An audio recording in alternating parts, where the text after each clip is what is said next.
So what's your peak right now? Aqua. Masters 20 OP. Okay. Okay. So we will probably end up opening a Beifeng VOD to back up some of my points and show what it's supposed to look like.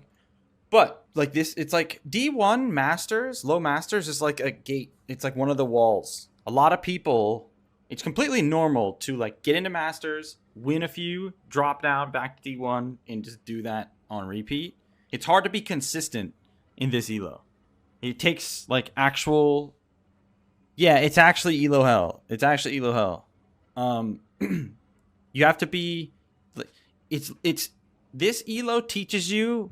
It's like a mental battle, and it's like you have. It's hard to explain, but basically, it's one of the walls. You have to actually really focus on your gameplay, understand how the game actually works at this point, because you don't really need to understand how the game actually works until until this elo. You just need fundamentals. Yeah, like D1 and low masters is the same. It just comes down to consistency, right? So, odds are we're gonna see. If I had to guess, because you said that, like I think your ADC was fed this game, and I think your Zac was fed too, and you said you got a lead and couldn't snowball it.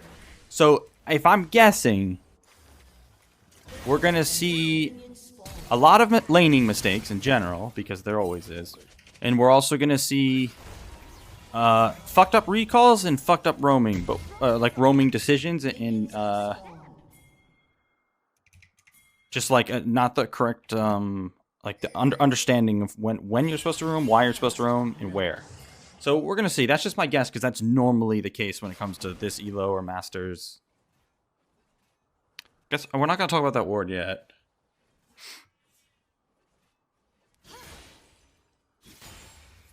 Okay.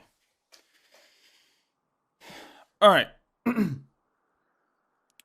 So I'm going to be asking you a few some questions. I don't want to talk about this word yet, but I do want to know.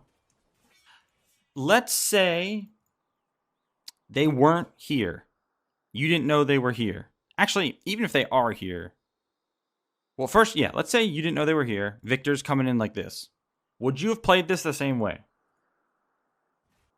Okay. Because this is a big problem. This is a big issue. Because Victor's fucking griefing. If like Victor coming in from here where you can see him as well do it. Like so I think that the important thing here is for you to understand that if there is no threat of getting killed level 2 here, he's griefing. Do you understand that, at least? Because I need to know if we even need to talk about this in the first place. Okay, cool. Yeah, he should never be able to enter the lane this way unless like there's some threat behind him for some reason, right?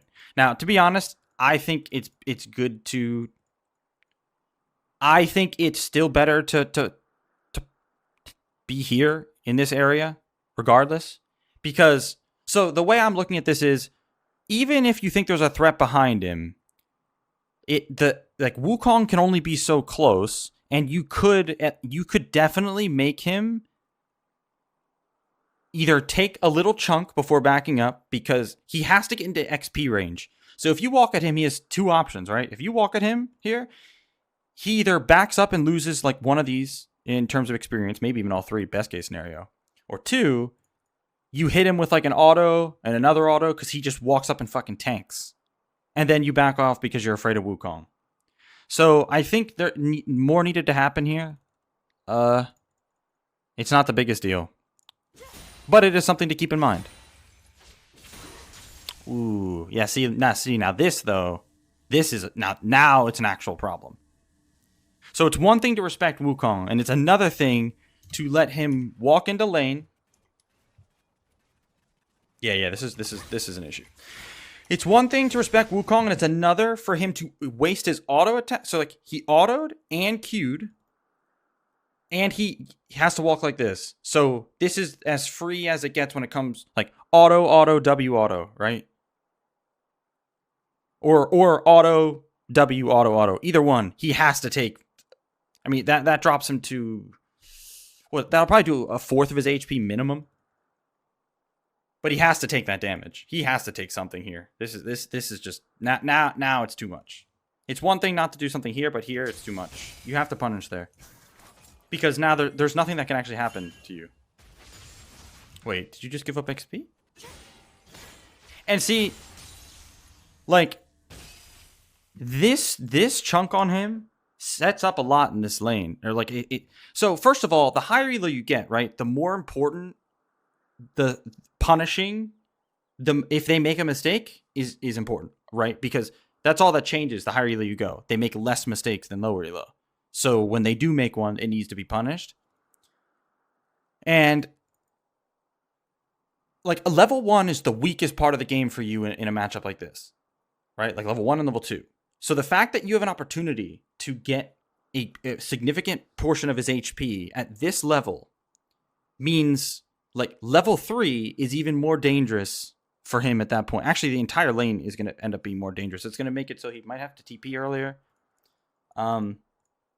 It's going to make it so if he disrespects and doesn't heal to full, he has a chance of dying. Now here, if you give up XP, which I think you do, yeah, that can't be doing that either. Never. Like, this guy is just... He can't do this. Again, he can't do this. Like, you can just walk at him, jump to, use one of the walls with W. Because if you just auto him, you win. Hard. If you just get on top of him, you win. So it's similar to this. This isn't him griefing, but it's him disrespecting a bit, going this deep. So get like not only like look, okay, now he's griefing. Yeah, no, this guy's fucking trolling. You can't let him do this shit. You cannot let these range champs do this because they can't. You will win. If you jump to him with W, you win. So you and at the very minimum, you can't lose XP. It's too important this early in the game. Yeah, okay. Big issues so far. Those were some big problems. Okay, now this is all normal. Can't do anything about that. Don't lose it. Okay.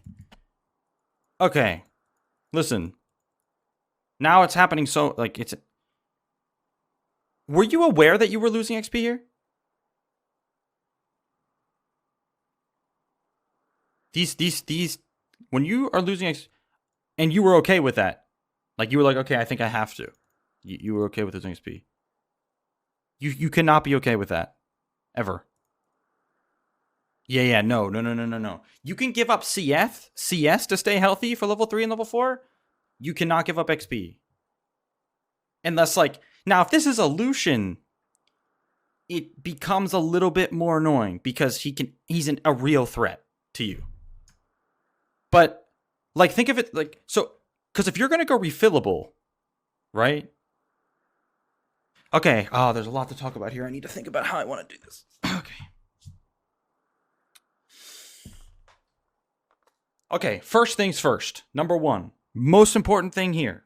You cannot give up XP in the first, like, 5 waves. No, first, let's just say 3, 4 waves. You cannot give up a single minion's worth of XP. Like this. It is trolling. It can ruin the whole game for you. So that's first thing. Second thing, if you are if you're willing to do that, if you're willing to give up XP because you want to stay healthy that badly for level 3 and 4, then you need to have triple potions or refillable and TP, because that is a viable option on Qiyana. This is so important. Like, you will not find a replay of a very high elo Qiyana player ever give XP like this, and it is like they're gonna lose legitimately in their like almost their whole fucking health bar. Like, I will easily lose a fourth of my health to make sure I don't lose any experience right now. It changes everything. I'm gonna show you why in a sec. When we get to that wave, to the third wave. Oh my goodness. On top of all of this, yes, you are respecting Victor like he is a level 1 fucking Callista. You don't have to respect... Okay, that is a perfect example, actually. You don't have to respect any range champ the way you're respecting this Victor unless it's Callista. That is the only one. And, like, obviously we're not going to be seeing much Callista mid. So, level 1, missed punish big time. You can get control of the whole fucking lane here, level 1, just by all-inning him here. After this, he gets giga disrespectful. But when he does this, like, one of the most important concepts at a high level playing melee versus range is this right here. So notice, you see the CS right here? He's gonna have to hit that, right? If you walk at him when he has to hit that, he will back up, and if he doesn't, he hits you, he misses the CS, and you can use your W to, again, go all in here. Like, you can just kill him. If he doesn't respect you, you kill him. Seriously. The amount of people I've killed level 1 because they do this shit is crazy. So, yes, this level 1 is... See? You see? This, look, watch. You'll see it right here. Watch. He walks at you. Look. You see? He can't do this. Does this make sense? If you are walking at him when this CS gets low, he has to back up, or you are on top of him when he goes for this, and then you're all-inning. These are mistakes that have to be punished because he is fucking griefing. He is trolling so hard. I'm surprised. This elo... I mean, I guess not. The players I've been playing against are... The laning is just... at this rank, is just very poor, I guess. For lack of a better word. Okay. Alright, so now you're level 2, you can play the game a bit, right? First thing you do is throw a Q here, and then throw it again. Alright, this is the next little, like, fundamental when it comes to this kind of lane. Look. You do not have to throw this Q until this is actually dying, meaning something is hitting it, right? If you waited, like you should have, this would start getting low, then you only use one Q and you get both. It is very important that you are paying attention to what's actually dying at the time, not what is low HP. Make sense? Because every single one of these Qs is important at this point, as you know, because you only get 2, and then after that you have to give up CS because he contests. So it's not even really about the mana. It's more just about the cooldown, because if a CS gets low, you have to give it, right? But yeah, mana's a part of it too. Okay, walk up for that. Oh, yeah, see, like... Oh, okay. Yeah. Okay. Number one thing we're going to do after this VOD is watch a high elo VOD, because you need to be playing it's like the push and pull footsies game. Like, you need to be... It's like, you could hear it tethering, whatever you want to call it. Victor's back here. So, first, his laser, you can't avoid, technically. Technically, it's up to him to miss it. So you don't have to really be too worried about that ability. It's more about, like, positioning around his autos and Q. When he's back here like that, like, he can't just walk up and hit you with autos right now. You have a cannon wave. So, like, this minion, you need to be walking towards it and then paying attention to how he responds. If he starts walking towards you, you click back. And then he turns around again, you walk forward. You need to take the space you're given. Because if you take the space and he ends up, again, going for, like, having to last hit something, if he has to auto one of these, he can't auto you at the same time. So that lets you auto this. Because, like, this CS, you don't have to give. You don't have to give the CS. Like, you see? He autos this, you auto this. That's it.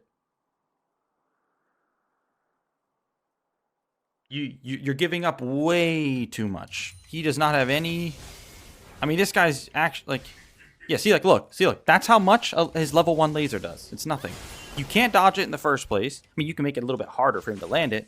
But even if it hits, look what it does. Nothing. Nothing at all. Literally. It's like such a small amount of damage. So you shouldn't be giving up all this CS. Afraid of that. Level 3 laser, a little bit better, but yeah. Gave up that CS too. You could hit him there. Q. Okay, that's fine. Woo.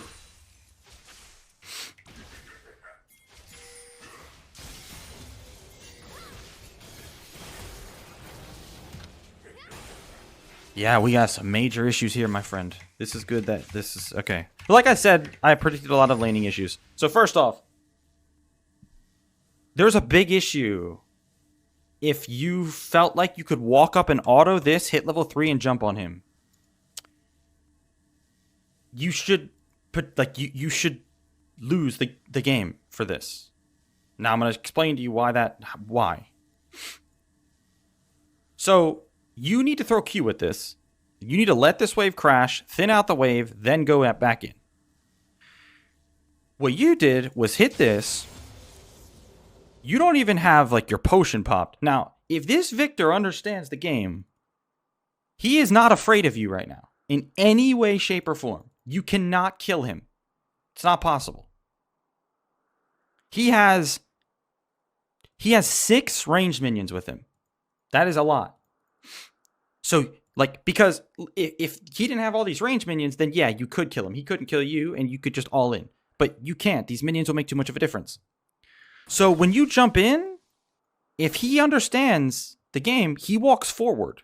He does not walk backwards. He doesn't even put W down. Like, he would just go forward, auto you nonstop, W here, and that's it. Your game's over. This trade doesn't set up an all-in. This trade sets you up to lose because he has TP. Even if you chunk him half HP, he can crash the wave before your shit comes back up. He has 2 potions. That's it. Your lane is lost right here. It should be if he understood the game. It's over. That's it. There's no counterplay. This is like a severe lack of like fundamental understanding on. It's like you're on when you're actually supposed to start this part of because like you understand that you go for one trade first and then the next one can kill. But when you do this, it's extremely important in these kinds of matchups. You need to let this wave crash first. Unless this wave was already giga thinned out, but it's not. It's huge. So you going for this, without TP especially, but I mean even with TP it's not good. You going for this, like I said, the lane should be over here. Because like you have no obligation to walk up right now at all. You don't have to. The wave is going to crash. You can just sit back. You're not even going to miss any CS at this point. So you sit back. Now your wave starts to build and push towards him. That is when it's your turn. This is not your turn right now. This is a game-losing mistake. Luckily, right, that obviously by the way he put down his W, it's clear he doesn't understand this. He thinks you might be able to fucking kill him or something. So he puts W down. If he went offensive here, you're fucked. Look, he even walked away like a dog. Like, see? That is terrible. That is terrible gameplay from, of course, no offense, both of you guys. But, yeah, it is very clear. It is very important you understand that. Because laning, the reason why we're going so in-depth in the laning first, because you said you get a lead. But it doesn't matter because laning is the most important part of the game, and you cannot be consistent if your laning isn't sound, like fundamentally sound. It's not possible. You're now at the point in the game where you have to put a lot of mental effort and energy into understanding laning. Because these players you're against still, in this elo, it's still low enough elo to where they don't know how to lane. I've played against maybe one player in 300 LP Masters that knows how to lane.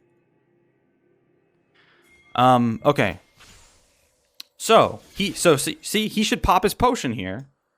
and then there is no kill pressure, and then it just makes you have to waste a potion for nothing. Now maybe he dies to Zac here because he's so shit that he doesn't crash the wave and he's not hovering top like he should. Yeah, look at him. Let's see. God damn it, this fucking Evo. Like, hold on a sec. I need to see something. Yeah, there was a ward here. Yeah, so he knows Zac is bot side, and he still positions bot side. Disgusting. But anyway, so maybe Zac kind of bails you out here. Yep. Yeah. So luckily, Victor's shit and doesn't kill you here, and then he also face checks bot brush, even though we know where Zac is. He kind of bails you out of the lane. What is he freezing the entire wave?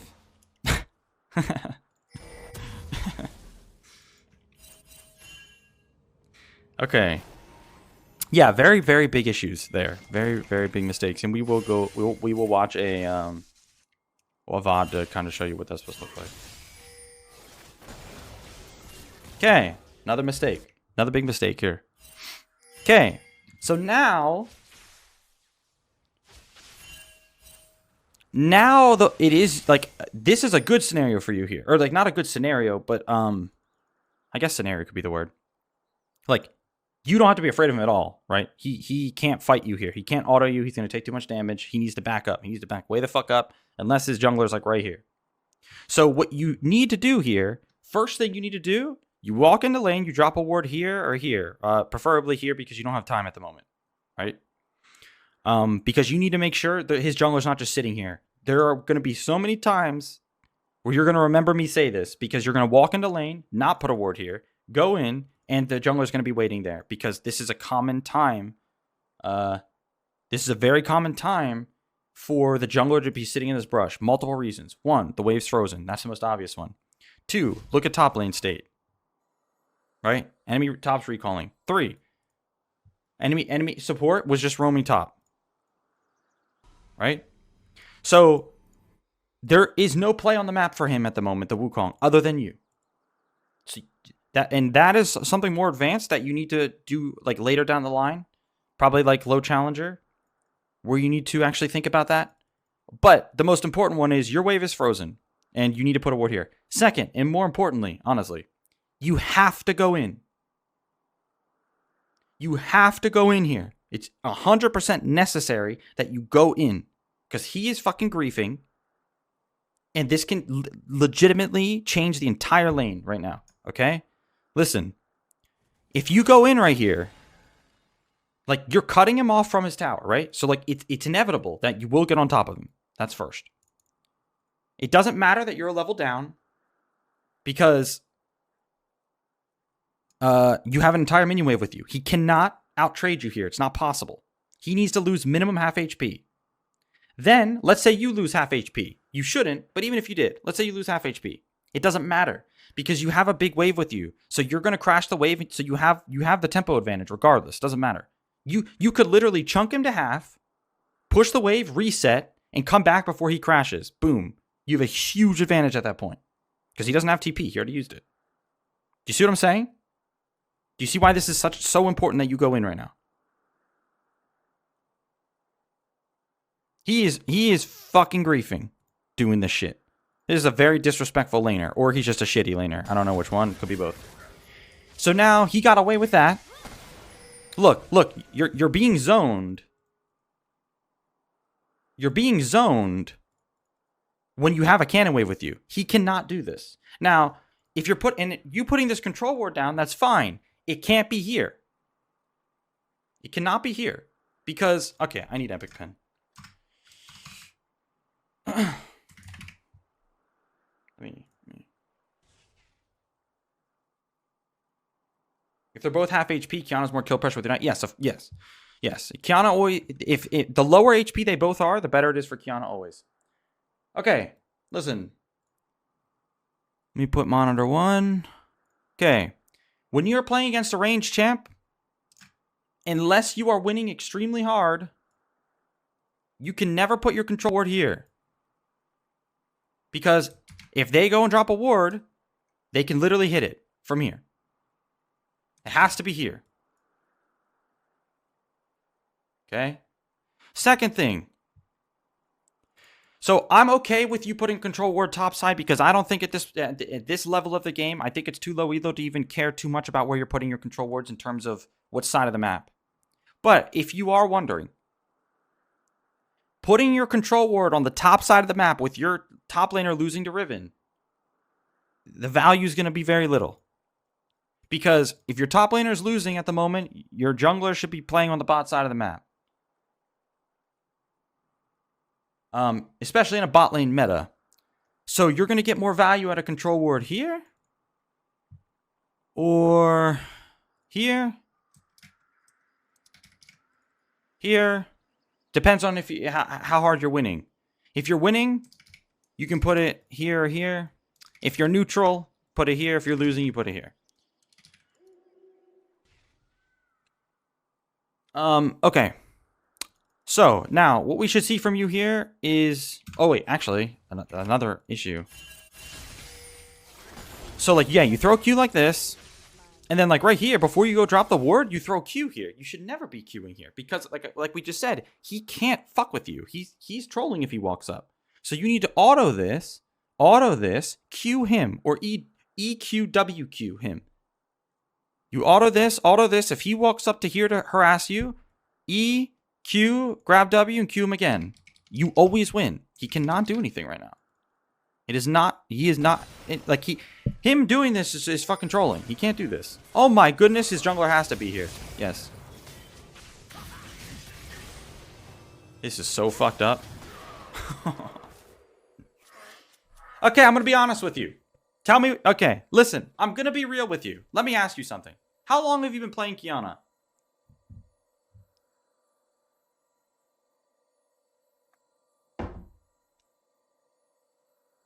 Two years. So this is your main champ. This is your main champ. It has been for a bit. And you peaked on Qiyana, correct?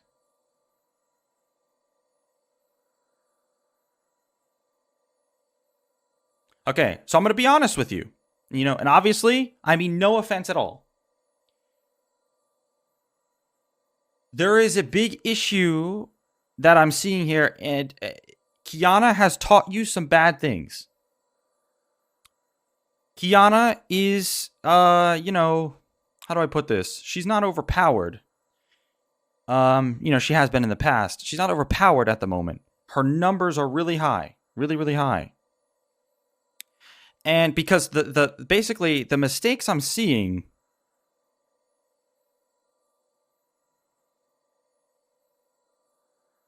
it's like the only explanation. No, I'm not saying he's shit. No, that's not what I'm saying here.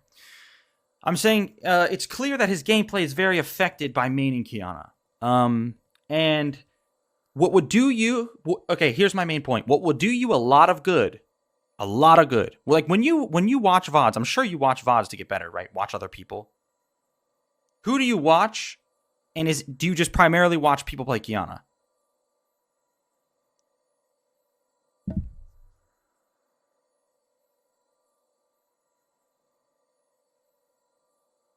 Mostly Qiyana. Exactly. Okay, and that's normal. That's understandable, right? What will do you a lot of good is going and typing in Dopa Fizz. Watching Dopa play Fizz. You need to watch how people play champions. Like, you need to watch and pay attention for fundamental things in like not Qiyana specific things. It will do you a lot of good. You could even just watch Beifeng. I'm sure he does it. We're gonna watch afterwards. But like the king of fundamentals is Dopa, right? I've learned when I watch Dopa play Fizz, I get better at every aspect of the game, right? But especially melee matchups. Because Dopa isn't some mechanical freak, right? It's all fundamentals. But anyway. So, obviously, you don't have to take my advice, but I do. My advice is you watch some Dopa Fizz gameplay, even if it's not from this season or last season. Just watch it in general. You'll learn a lot. Anyway, so the fact that you knew that you could kill him here is good. You knew your limits, and that's good. Now... Wukong players. Fucking Wukong players. Okay, so...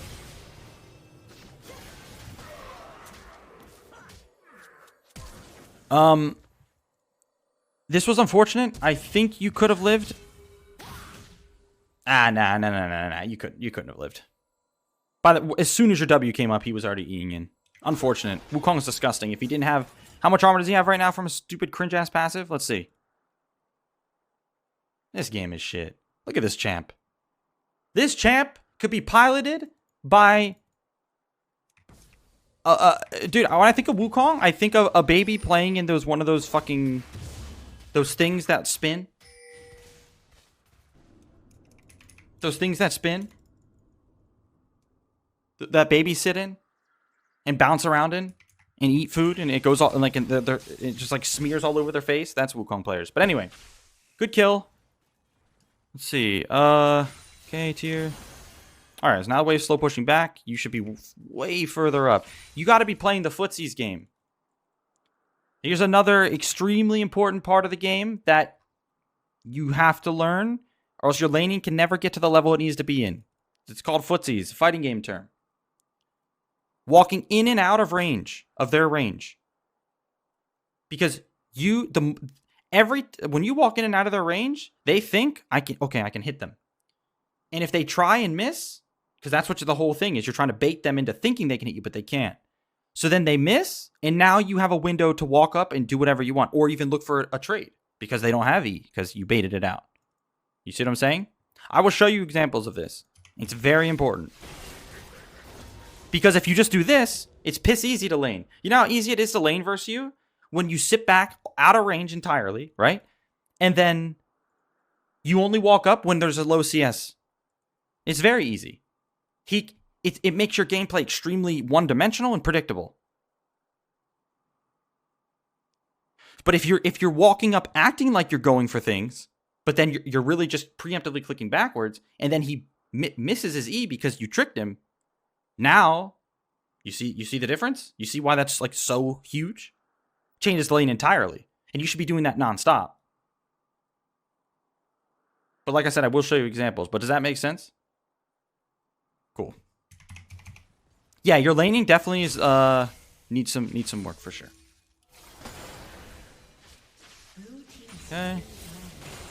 Okay. Yeah, see, so you almost lost that cannon. You almost lost that cannon because of what we talked about earlier. So like throwing that Q was fine. Right here, you do not have to throw anything. None of these minions are dying right now. You can hold this. And then once the cannon gets low, you could throw it at everything. But look, you just throw this now. You know, like you don't have to. You got plenty of time. Very, very important for melee first range. Okay.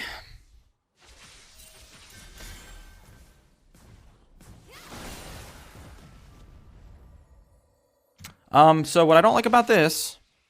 So, earlier in the game when we talked about letting the wave crash and then it's going to be your turn. This is what I was talking about. It looks just like this. Okay, look. Wave crashes. You should not be throwing Q here. What you should be doing is... So, when we think of Victor's ultimate, right? Victor's ultimate is an ultimate that needs to... He uses on you, and look, it lasts 6.5 seconds, right? That's a long time. What elo is this? D1 low masters, I believe. It's a long time. So basically, what that means is Victor's ult gets the most value when it does very low damage if it can't sit on top of you like the whole fucking time, right? So what you need to be doing here is understanding that he cannot contest you here other than use laser. So his positioning right now is terrible. He's here. His laser goes to here. He doesn't have to, he literally does not have to go, he needs to be standing here. Because he needs to be in a spot where you cannot get on top of him, and he can still hit you with laser when you go for the CS. That's it. That's as far up he needs to be. He should not be in range to use Q, because if he walks up like this and you walk up, acting like you're going for the CS, and then you just jump on him, you win that trade. You chunk him hard and you just walk away because he can't get high value out of his ult when you're this close to your tower. You see what I'm saying?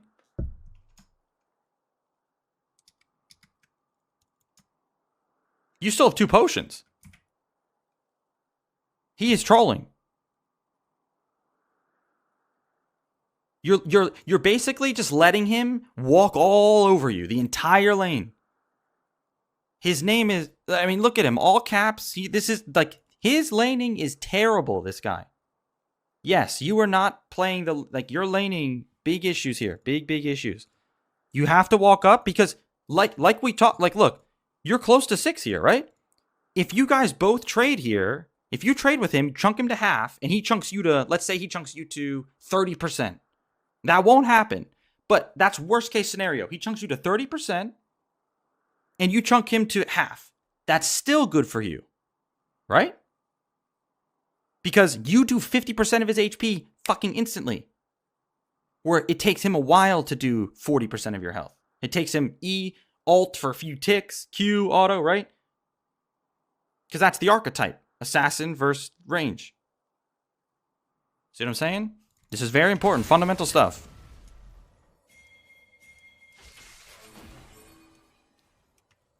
Because even though you have, look, even though you have, I mean, you only have 100 gold lead over him, but that's because of how much CS you've missed, like given up. And like, even if you get a lead in the lane, if you're not letting him, if you're not pressuring your lane, it doesn't matter. I'd rather you be 0-5, but you have pressure in the lane, than be 5-0 and be shoved in, never doing anything to him. That is the most important thing in the game. At the end of the day, League is about pressure. In the early game, mid game, late game. You need to pressure them. If you're winning your lane, like, okay, if you're 0-5 and you're nonstop shoving him in, then you're winning. Doesn't matter. You're winning the lane. If you have the pressure lane, you're winning. So even though he's behind technically to you by 100 gold or whatever, he's winning. Too hard. Right there, he should fucking kill that Zac. But, okay, so you're going to get your reset here. Oh no, what is this?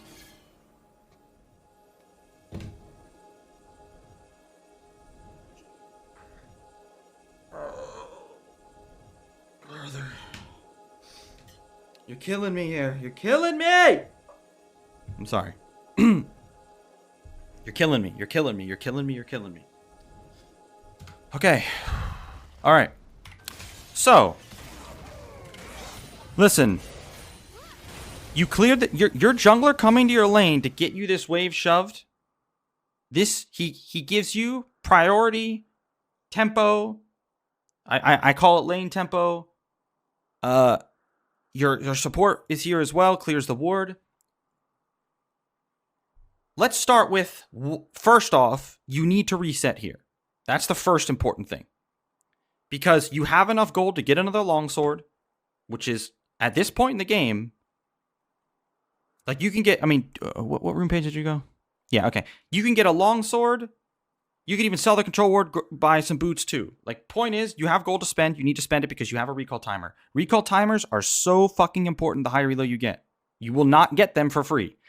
Like, better players, you will be begging for recalls the higher level you get, first of all. Second, why the fuck did you go for this scuttle? Yes, they are taken for granted. Yeah, in Pisslow, they're just taken for granted. Like, way too much.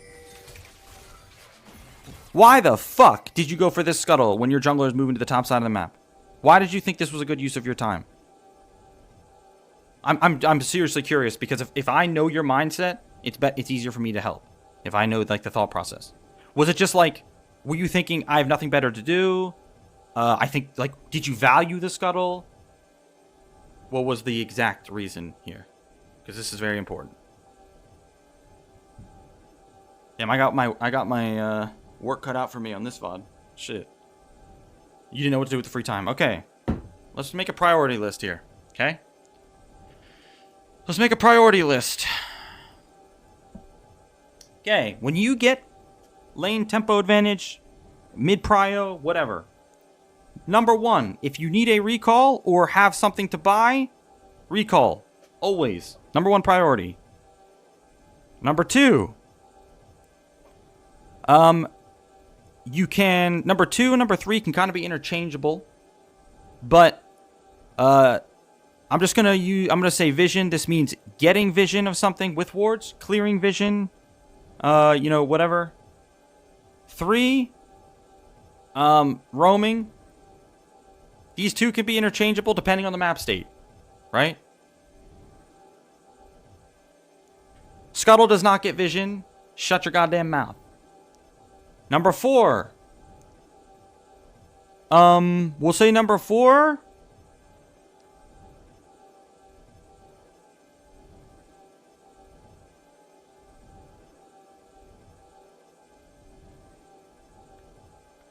How do I want to do this?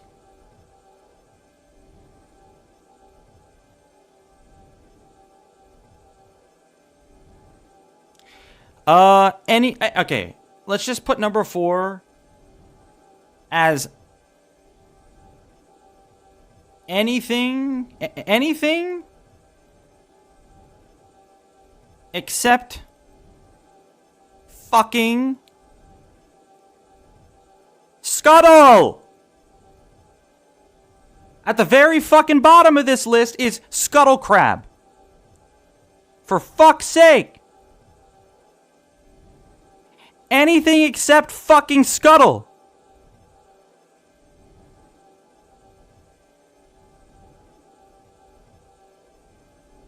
That's how grief this is. This is at the very, very, very bottom. I'm going to tell you why. Listen. What you're doing here... I can't even control Z anymore, this fucking dogshit program.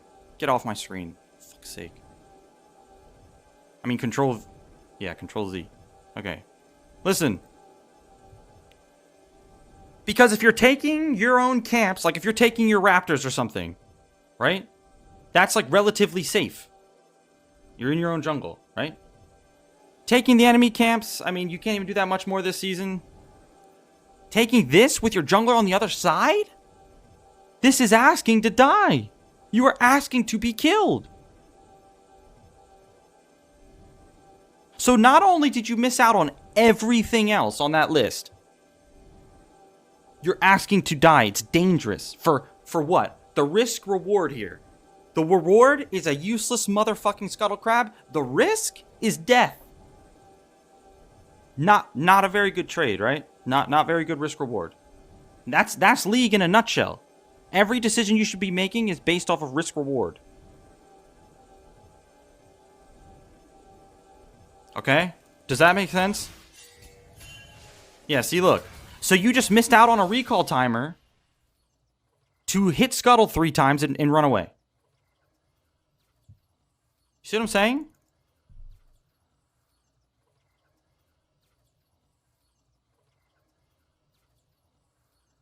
Yeah. And it's a cannon wave, which is like the best recall timer you can have. Ay.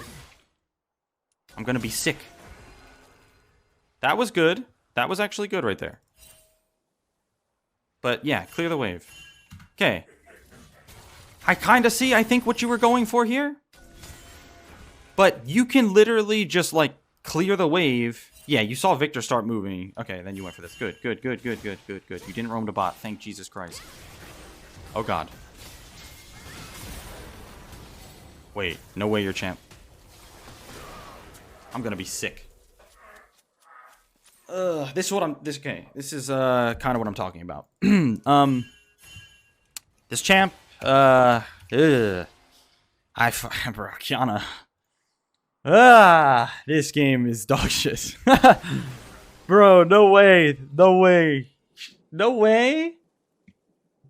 This first Q doesn't hit too. Anyway, okay. I'm not gonna go on a Qiyana rant today. I'm not gonna do that today. Fundamentals don't hate, true. Because, I mean, honestly, this Victor's dog shit too, and he deserves to die for this terrible fucking pathing and indecision. So, like, fuck it. Like, it's good that he killed. But it is disgusting. Jesus. The damage is so fucking high, man. Anyway, okay. We're just not gonna... Yeah, we're not gonna do that today. We're just gonna say, good kill, hold that Victor. And this game might be shit. Good. But I'm gonna ask you something. Let's say Victor didn't show up here, right? Let's say he doesn't show up here and he ends up down here. After you clear this wave, what are your 2 options after you clear that wave?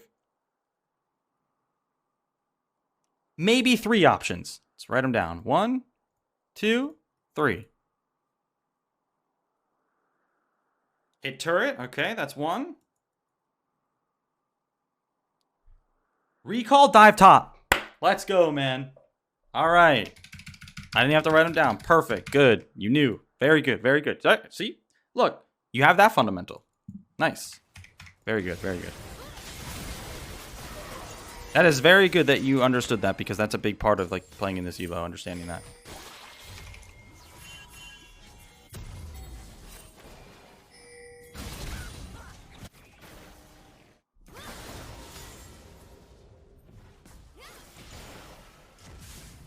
Can you say why dive top? Yes. So when you're roaming, when you're looking to roam, you should always be looking to dive waves that are lanes that are being shoved in. So like Aatrox, big wave, diving or crashing on this tower.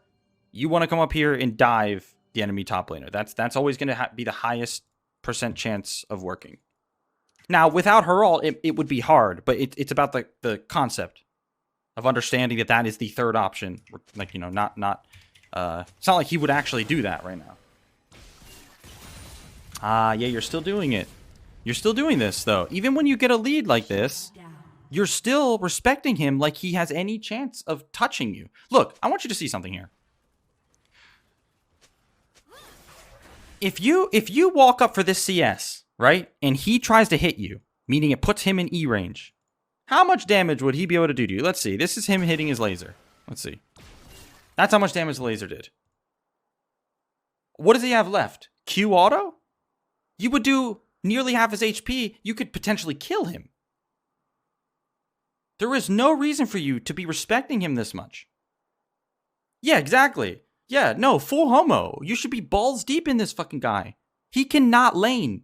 He cannot touch the fucking wave. Make sure he knows this. You have Ignite. Don't let him touch this wave. Get in there. This is what I mean by pressure. You don't have to kill him here, but you need to control this lane, or else you are not winning. No matter how much gold you have, you're like acting like you're in a like he can kill you or something. Good, but don't do this shit. Like, so at least you did something here, but make it better. Look, there's no CS for him to go for right now, right? Like this right here, you Eing here, this gets you killed. If like if you do this and he has ult, you're trolling. Honestly, doing this even when he doesn't have ult is trolling, because you should be contesting his CS. So you should be sitting here waiting for this cannon to get low. He's gonna walk. If you're sitting over here, you're gonna be moving like this in this little, whatever you want to call it, pocket, whatever you want to call it, right? He is gonna be over here, and then this is gonna get low. He's gonna walk up to here, laser it, right? That means if you're positioned correctly, you go from here, boom. So like then you're getting optimal damage. You could potentially kill him. You chunk him, or he has to give up the cannon, because he does not control this lane at this point. You are too far ahead of him, and you're Qiyana. But if you do this, now you wasted your gap closer. Luckily he's dog shit. But look, you lost the trade. See, like you should never be losing a trade like that. But you're wasting your E for no reason and getting no autos. Ay, ay, ay. Same thing here. Same thing here. Just walk up. Like right here. Look. Look. Look. Look. Look. Look. Look. Walk up.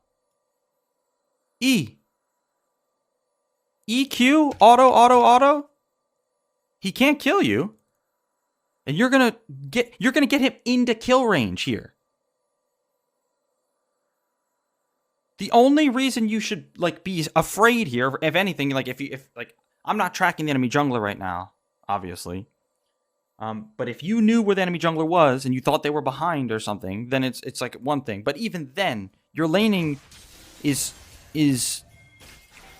no offense, it's so poor that you need to honestly don't even let the enemy jungler influence what you're doing. You need to like learn how to lane properly first. This is a big issue. This Victor gets away with fucking murder this game. Oh my goodness, kill him. Ah! I'm gonna kill me in game. Fuck. My brain. Fuck. Okay, listen. I see what you went for. But yeah, you almost like overthink it a bit.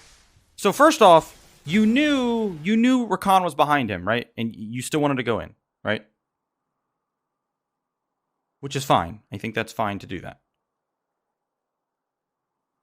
Okay. So like you see here that like look at the difference in your guys' movement speed right now. 335, 360. Okay? If he is here, it's a different story. If he's here, it's a different story because he runs in a straight line. It's harder to catch him. But he is here, so he has to run like this. Meaning, you see? Yeah, exactly. You just eat right on top of him.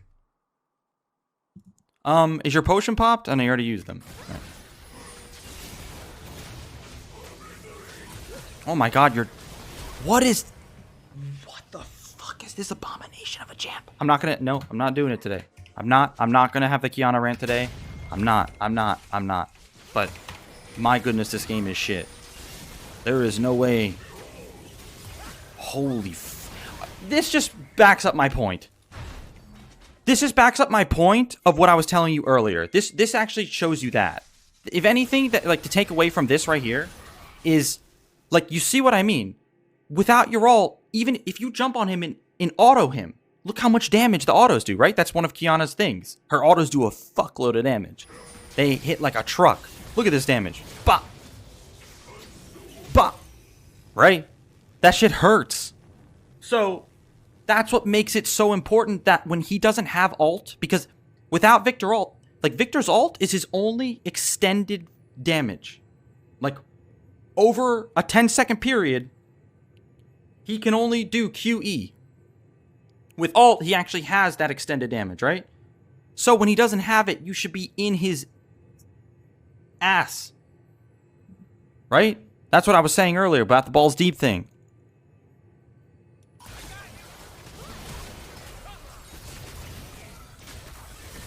Sadly, you are going to die here for that, but...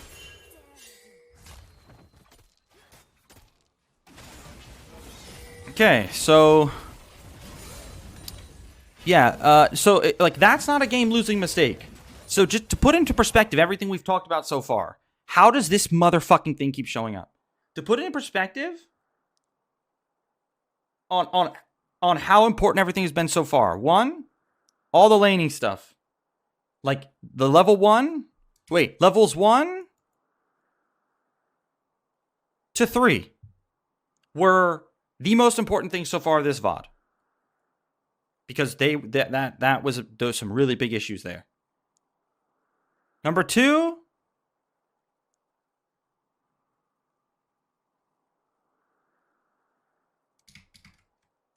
you fucking cunt votes for Annie. Fuck you, bitch. Number 2,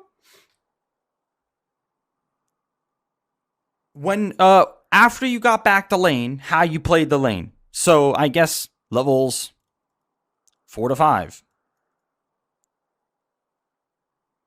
And at the very bottom of the list, all the way down to like number 6, is what just happened. A mechanical misplay is the least of your worries. Okay? When it comes to like, like the most important things, that one's very low down. Obviously, it was a throw, but it's not what you have to be too worried about. Woo-wee! This is good. I like this a lot, actually, that you went down here for this wave. I think you were a little late on it, though. You should have already been heading down here. Like, with your Zeri being here, you should have already been going down here, though. You were a little late.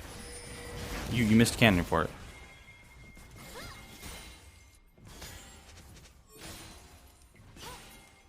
You played well except levels... No, he's definitely not playing well. But that's good. It's a good thing he chose this VOD, and it's a good thing all these mistakes are showing right now, because it makes it better. It makes it more valuable for me to review it and help. A lot of good stuff in this VOD so far. Okay, this is another issue. You don't have ult for 20 seconds, right? You have no ult for 20. Your Renata's level 5.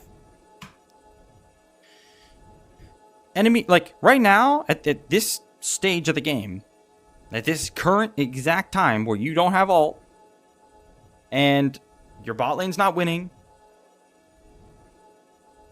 the enemy Wukong's fed as fuck, there's no reason to be looking for anything here. Like, you should be recalling, grabbing another longsword, something like that. Now you're heading back to mid lane. You can also just run back to mid lane, but running back to mid lane makes you lose a recall timer, right? So like, because like you can do both here. You can go back to mid lane and get a recall in between, because like that's another important concept of roaming. You roam down to bot lane for whatever reason, you're normally gonna recall before you go back to mid, instead of just going straight back to mid, because it's almost the same amount of time. Because this doesn't make sense. This is setting you guys up. If the enemy team isn't shit, they just push mid lane. Then what? Then what happens to you? Right? Like, look, they are. Look, they're going to go push mid. Then what's going to happen? Oh, are they doing dragon? Ah, yes. Classic. Look. You are missing an entire wave in mid lane. And he should get plates too for this fucking cringe-ass objective. Don't tell me. Don't tell me. You also have dragon illness. I don't have enough vaccines for the entire EU West server too. How much weight would you put on dragon? If you had to say how important you thought dragon was. Like, do you think going for this dragon's worth dropping this wave?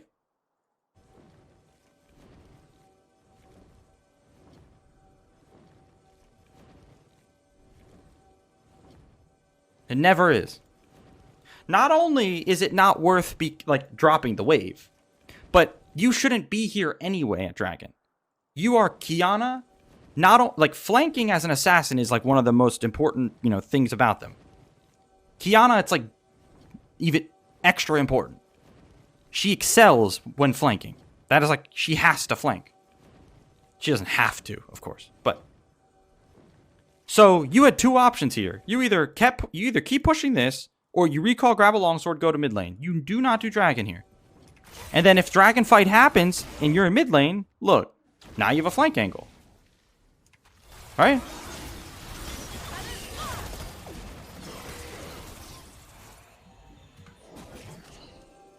Is this Zach on drugs? What was that? Huh?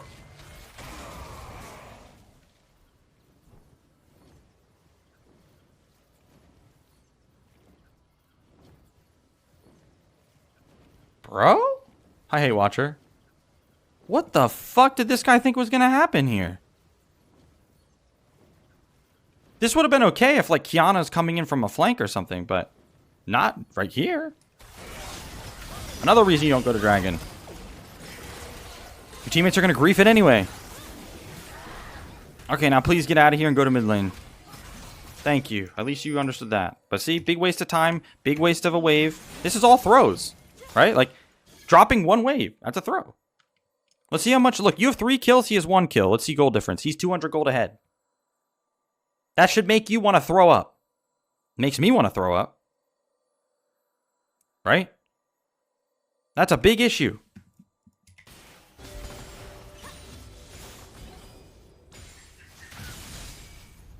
Oh my goodness. Yeah, kill this motherfucker.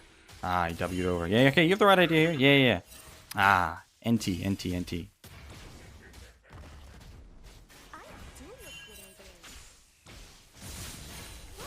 Okay. Wow, this Victor. Shut down. Okay, so you either try to kill him or push for a reset and grab your Prowler's Claw. I think Qiyana still goes Prowler's Claw, right? Bro, where are you going here?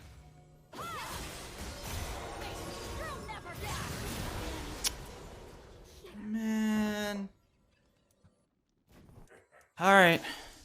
Big issue here. Like, I understand why you thought going here was okay. Actually, at the very start of the VOD, I said I'm expecting to see a lot of laning issues and understanding of where to go. Like, in roaming problems, as in where to roam, why to roam, stuff like that. Remember earlier, I asked you, what were your options? You said one of them was dive top. That was good. But, like, look. Like, not only are you not taking this reset for your Prowler's Claw that you have, like, you have like, you only have 2 options here. Reset for Prowler's Claw, or, what's the other one?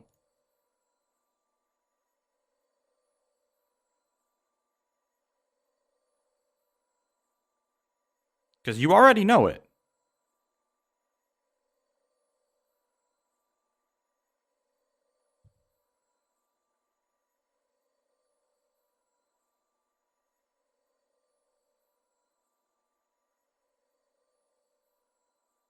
Roam, yeah, yes, look, dive bot.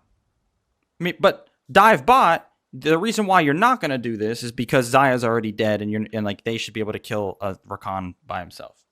But the concept, those are your only 2 options. Recall or go here. You could try to kill Victor if you wanted. It requires him to grief insanely hard. He just has to, you know, walk up and let you kill him, right? Like that, like he has to let you kill him, but those are your only 2 real options. Dive bot or recall. Best one is recall here because Xayah's already dead. Roaming here because look, you see how your top laner shoved in and your jungler's bot? So first of all, that means Wukong should be here, first of all. Second, the risk involved here trying to kill Riven. Like, yeah, exactly. Riven's never fucking low HP. We've all been playing long enough to understand what this champ is capable of, right? She doesn't even have Q. She just did E, R, W, Alt.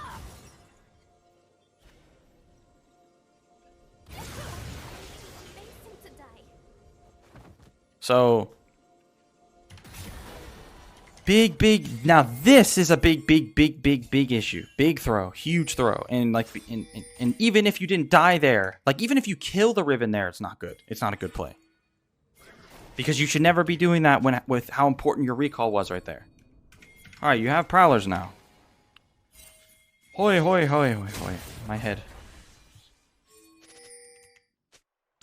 Okay. Wait.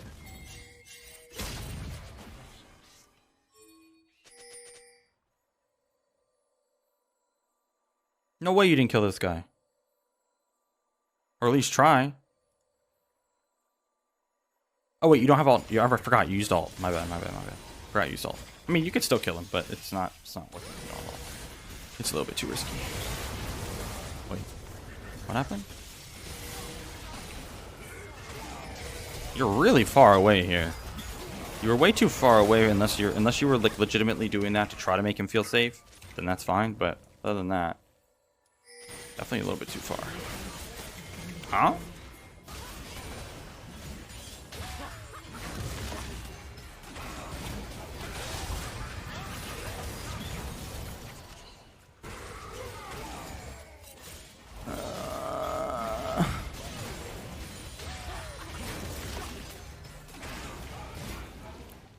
You have two options here. Oh, my ult didn't go where my cursor was. I've had that actually happen to me in the past, like, 2 patches.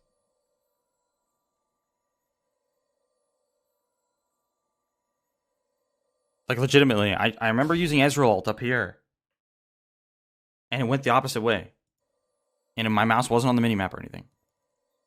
But anyway, okay. Well, if we're going to chalk that up to that, then. That it didn't go where you wanted. Although, I feel like this ult should have been E towards, like, E behind them anyway, and then ult it. But it's whatever.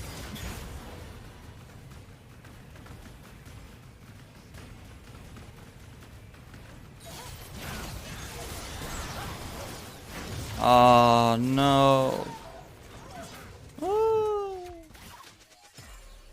Yeah, I mean, I think regardless, you should be eating through them and then ulting them that way anyway. Or ulting them backwards. But yeah, your ult not connecting did ruin the fight.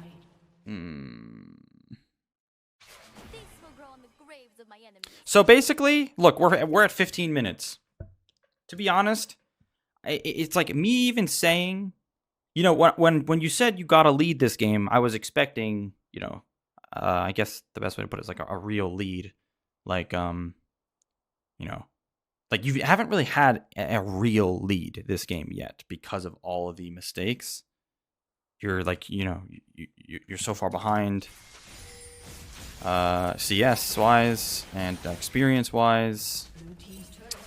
So we're not even. Odds are we might even end the VOD soon, and we're gonna jump into watching a higher level VOD, so I can explain to you why they're doing what they're doing. We might open up a Beifeng VOD because he's in Korea right now.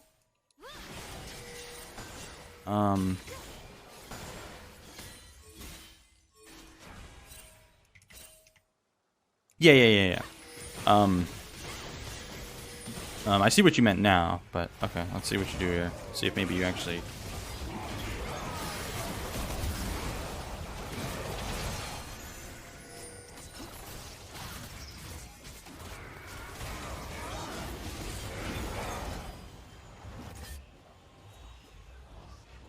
Okay, so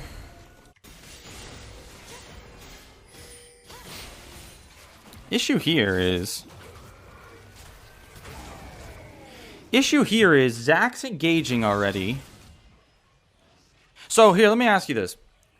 When you use this Q, are you using it for the movement speed or to approach the fight while not being seen?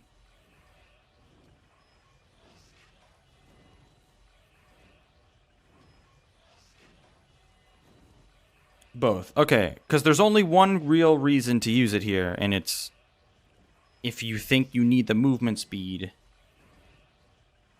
to follow up on this.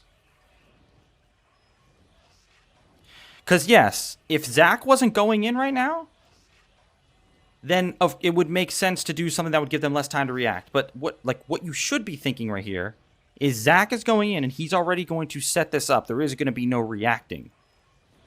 Like, you're going to be following up. You're not setting it up. You're following up. So, look. You see? Like, he grabbed one. So now there is no reacting. It's more just... Like, you could even flash. Because if you're using a Q to get closer like this... Wait. Did you... No. Wait. Did you... Anyway, if you use a Q like this to get closer, then you're losing half of your damage, right?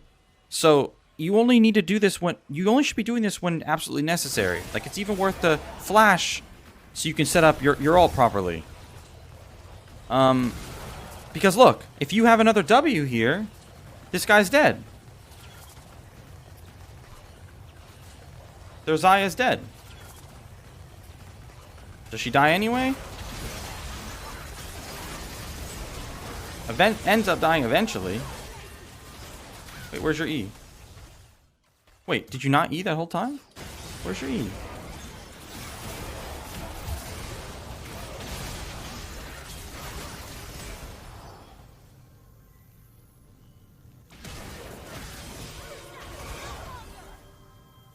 Do you not have grass element right now? It might. It says you have grass, but I'm so confused. Is the replay bugging?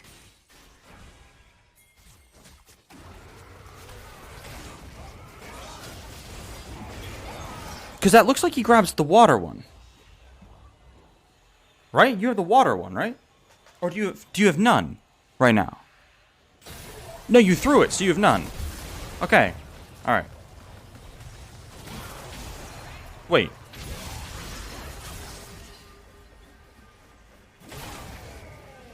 Okay, yeah, you should have grabbed the...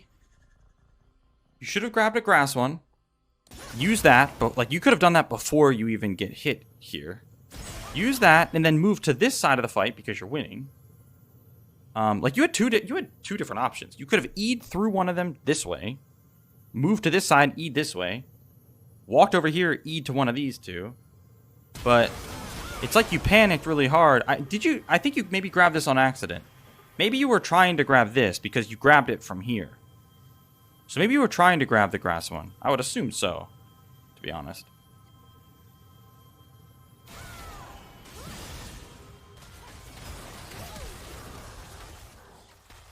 Because it wouldn't make any sense to grab the ace one. You should just push mid here. Yep. Yeah, you should be, yeah, you want to grass, like that's what I thought. Like, you are lucky you survived. You should just be recalling or pushing mid. You should not be going back into this fight. Like, it's not worth it. Fucking Wukong stealth and smites. Jesus. Ah, big issues, big issues.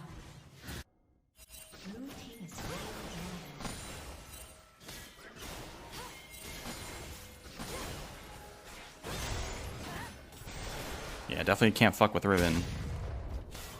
This game should be hard from this point. This game should be very hard from here. I mean, you do have a Fed ADC, but they have a Fed Riven. Oh, another thing, actually. Like, see? This is very troll. This is very grief. You should not be going topside, to be honest. Like, first of all, Aatrox is griefing. He shouldn't be mid. You shouldn't be top. You, like... Because basically, well, I mean, you can go top right now. Technically, you can go top right now. But you don't want to be top for long. Because, like, you do not want to ever be where Riven is. Right? Because you can't kill her. You can't do anything to her. So, like, you need to come up here, collect a wave, and then, like, recall, go back to bot. Recall, go down mid. You should never be going from top lane to mid lane at this point. Like, because you're not strong enough to freely go through the river. And as you can see, because of that, look what you have to waste. Honestly, Riven getting here this fast is fucking hilarious. Let's see this. Let's see this. No wonder Adrian climbs. Someone tell him I said that.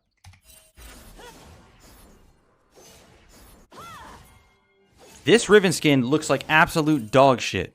Oh my god, this Riven skin is terrible. What the fuck?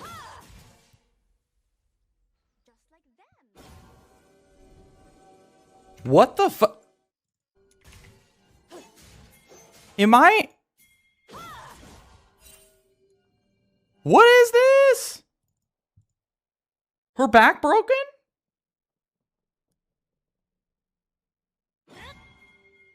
Damn! She fucking dashes? She fucking corkscrews in midair with her E? Okay, that's kind of godlike though.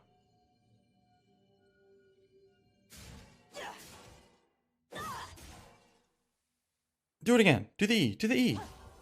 Oh, I missed it. I looked at the minimap for a fucking second. Anyway. Okay. Anyway. Point is, as you can see here, you cannot freely move into the river because you're not fed enough to do that. You saw Victor bot lane, which means Riven is 150% coming top lane. She has to. Meaning you should not be going here, here. You should be recalling. And then if Aatrox is going here, then you go right down mid. Ah, there he is. Hey, Adrian, we were just talking about how great you were. Hello. We're talking about how you're just a very fundamental player. Monkus. Monkus. Monkus. Wait. Did you just do Okay. All right. Listen. Did I get flamed? Of course not. Never. Listen. All right. Back to the list. Back to the fucking list. Priority list.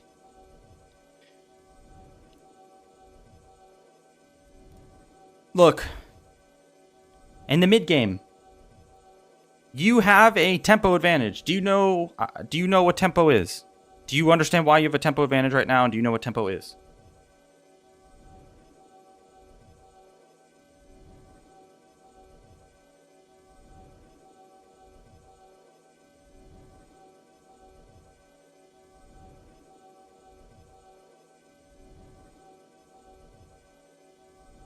Yes, because we have fed Zeri.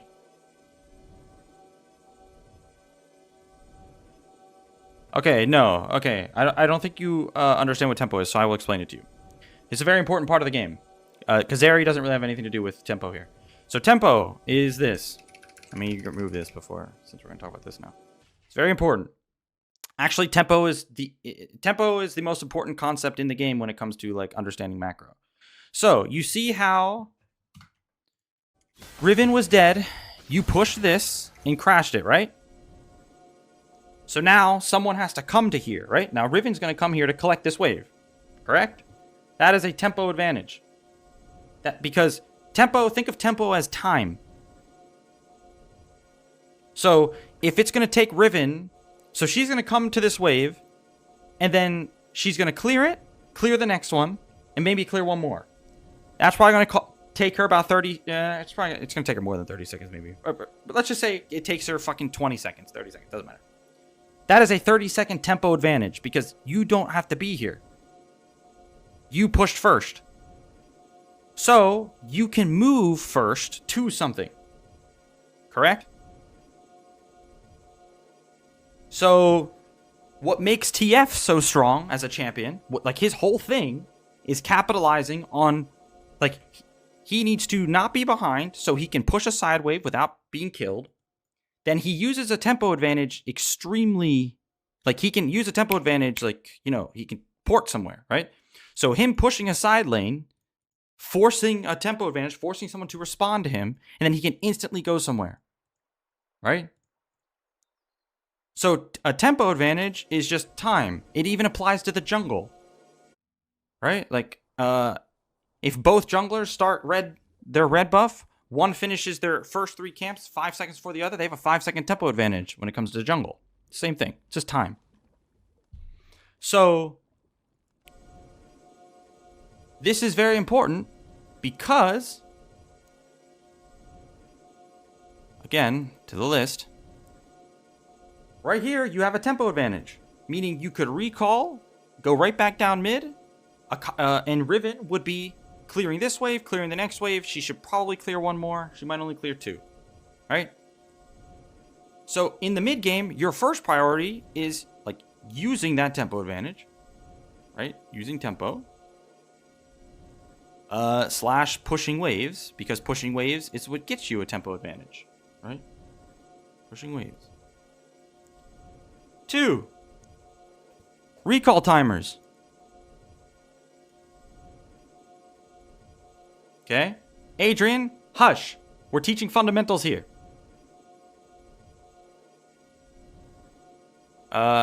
Using tempo, pushing waves, recall timers. 3, we can just put like, I mean, this could be a lot of different things, but, so like this can be like 10 different things. At the the whole point here is at the very bottom, the very last priority when it comes to mid-game macro and late-game macro is jungle camps. It's the very last thing. Literally, the very last priority. You only do jungle camps when you have nothing else you can do. No recall, no tempo advantage that you can do, no wave you can push. So most of the time, you do this when like multiple people on both teams are dead. It's too dangerous. All your waves are pushed. It's too dangerous to push them or go in a lane, and you need some gold to finish your item, something like that, or like so The second thing is if you need some gold. So like if you were like 100 gold from something here, then it's okay. But that's it. Yes, that includes enemy jungle camps. Yes.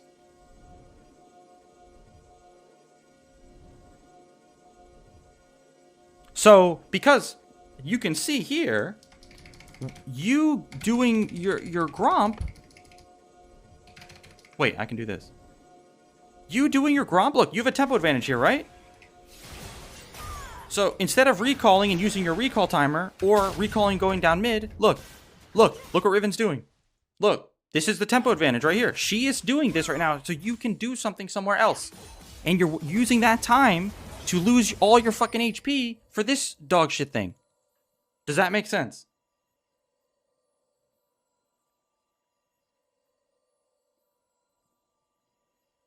This is so important. If you watch, like, so professional play, everything they do is based off this.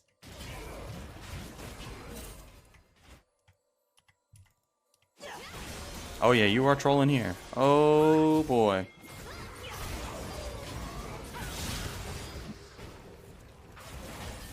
Yeah, this is something I teach to people all the time. What she just did,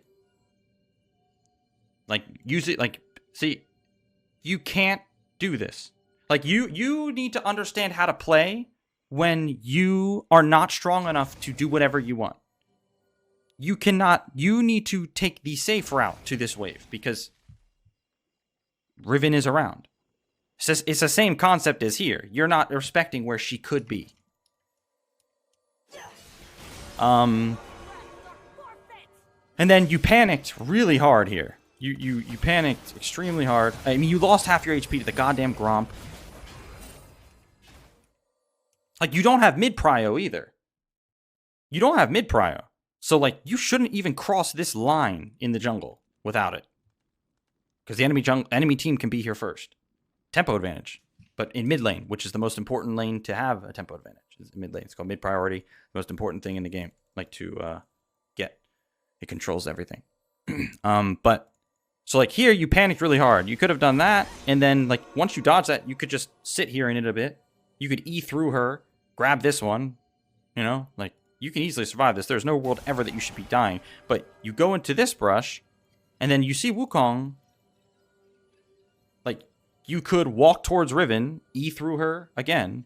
Like, you could do it here too. You could even, like, E through Wukong and Q. I mean, there's just so many different ways you should have survived this.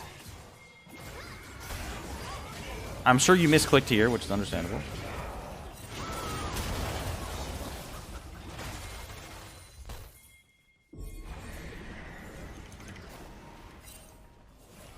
Yeah, the game, like... Ay. Like, see... So, like, right here... Like, with how low the enemy bot lane is, and with the fact that, like, Riven and Victor were here low... Or, like, they were here... Like, you should be going here. You should be forcing. Like, the Zac had the right idea. You should be going in. You should be forcing. But you're not understanding what you need to do. But this is almost too much. It's almost okay. Yeah. Okay. Because we've been at this VOD for a bit now, and like it's gonna be information overload. To be honest, nothing that we go over at this point is as important as the stuff we've already went over. And there's a lot of shit that you need to work on. So we're actually gonna stop it here.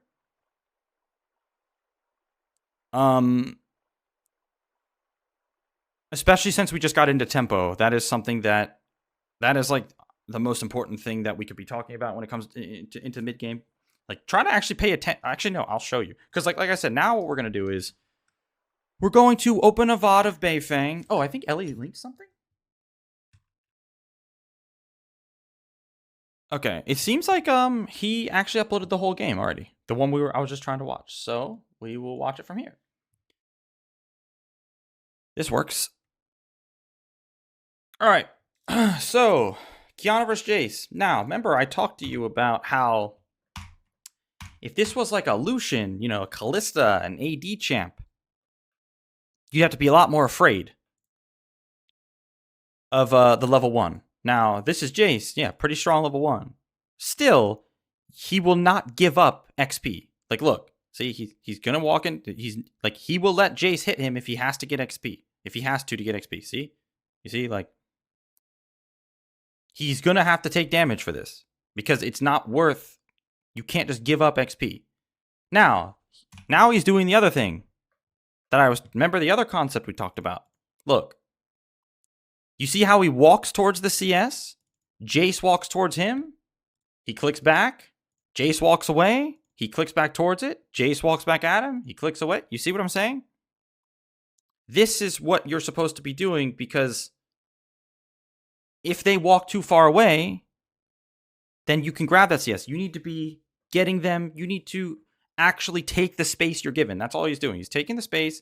He's going to walk up and grab this. W away. I mean, so that's greedy shit. That is him disrespecting who he's against. Obviously, you don't have to do that. Like, he's greedy as fuck for this shit. Because if he doesn't dodge that, no, this is actually a movement concept I teach you guys.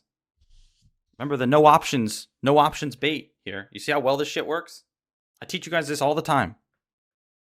A good Jace never throws it here. A good Jace will wait for you to commit to the choke point or to walk this way. He'll just auto you here. But the no options bait works so fucking well. Okay. Look, see?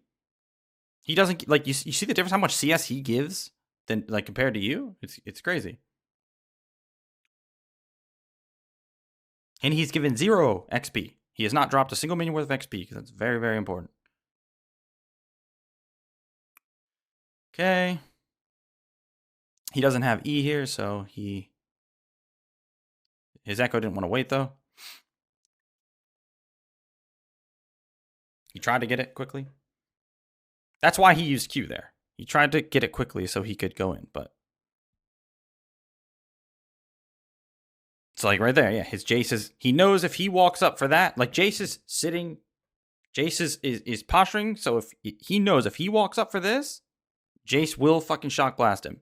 And he can't even bait, to be honest. He can't even, like, walk any closer because the shock blast would hit the minions and probably still hit him.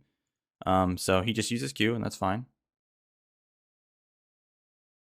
Look, see there? The thing you have to understand here is that Jace is 15 times more of a threat than that Victor was. 15 times. That Victor, you could, like, disrespect the shit out of him. Jace is a legitimate threat this early. He's, like, actually obnoxious to deal with sometimes. And he still walks up for CS here because he has a cannon wave. He knows that, like, for Jace to hit him with a shock blast here is pretty tough. Jace would have to, like, preemptively do it right here. And Qiyana's auto range is actually kind of cracked. Yeah, Jace mistimed it. Look, see, he autoed both of those. Do you see the difference? He autoed both of those. He could have queued them. Like, you either give them totally or you queue them. He autoed them. That's how, like, because he understands this scenario. Jace cannot just fucking jump in. I mean, if Jace jumps in with all these minions or autos him with all these minions, right? And also notice, you see, remember we talked about your turn to play the game is after this wave crashes on your tower and starts pushing back the other way.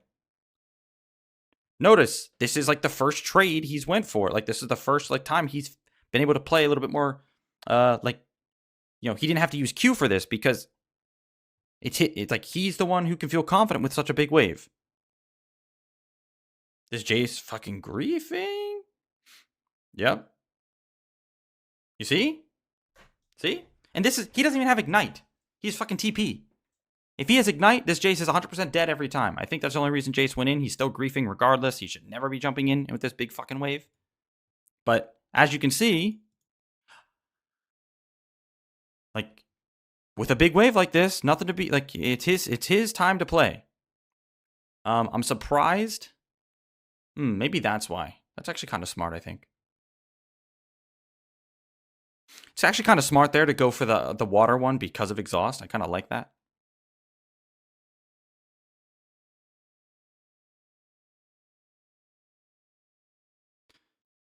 The Jace is doing kind of what you did to Victor, except way not as bad. Like not as it wasn't as like that as troll of a time to do it because he has he didn't have kill pressure because he had exhaust. But no, I'm not saying the Jace is better than you. The Jace, you could be, like your skill and Jace's skill could be like equal. I'm saying what Jace just did isn't that like it wasn't that big of a troll play because his damage compared to Qiyana's damage when Qiyana doesn't have Ignite, it did like look, Qiyana did have to end up using Flash. Now, if Qiyana had Ignite and he did that, then he's fucking griefing. What you did though was a game losing, lane losing 100% mistake, like huge, massive mistake. If that makes sense, I guess. Anyway. So it gets mid prio. Did he demat the cannon? Oh wait. Wait, am I missing something here? Oh, he did. Okay. I just didn't back up far enough. He dematted one melee, the one cannon, which I'm assuming is for prio.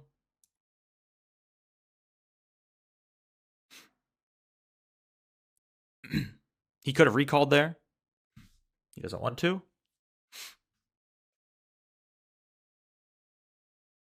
That could be for multiple reasons.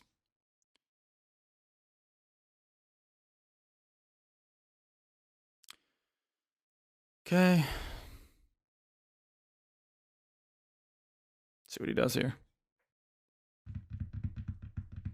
Enemy team's just fucking trolling. I don't know what the hell they're doing right now.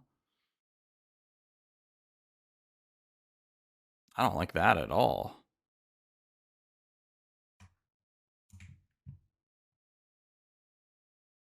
Why do you do that? I guess because of his level lead, but like still.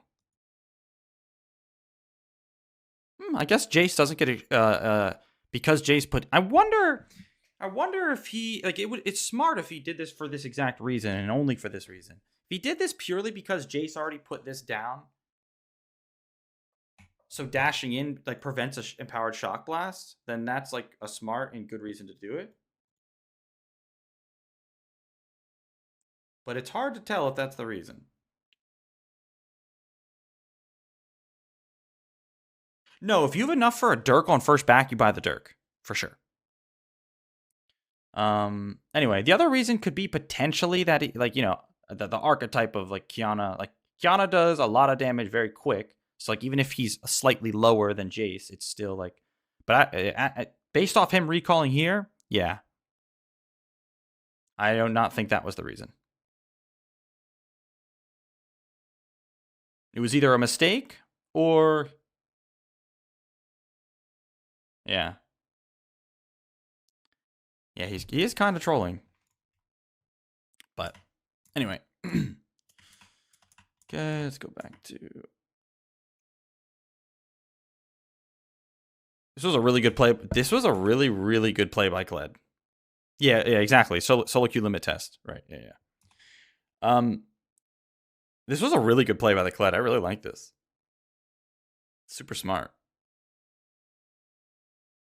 Nice. Really sick. Big play right there. Nice. I like it. Oh, Qiyana's so cancer, man. Oh, this chant makes me sick. Oh.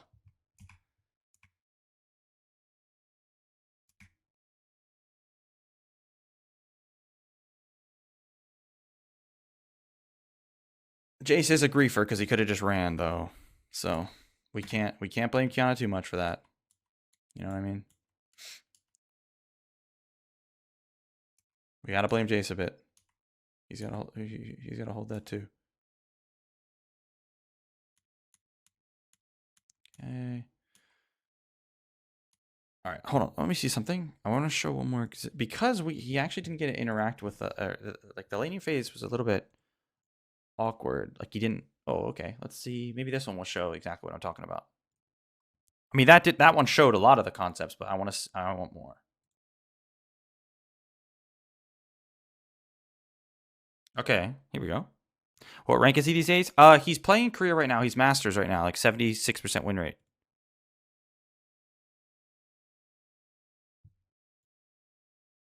So, like, look. Notice how he's... Explain Kled, please. The Kled knew that... Like, Kled used his tempo advantage to... put himself in a spot where Qiyana would be pathing to mid lane after she collected top wave, and he would catch her. And, like, he's much stronger than her at that point. His archetype, like, bruisers just clap Qiyana at that point. But anyway... Notice here, like, he doesn't just give up these CS, right? Like, he's willing to auto, take some damage, and even jump out. And like jump out. I mean, if LeBlanc didn't jump in for some fucking reason, I don't know what, but oh, she started Q. I didn't see it. Okay, she started Q. Interesting. Oh, that's so fucking cancer. Oh, this game is actually shit. Yeah, see, that is some cringe ass shit. You know exactly what I'd be saying at that point. Ah, yes, I'm outclassed. I am the worst laner. I am outclassed in lane. My bad. Sorry for attempting to play.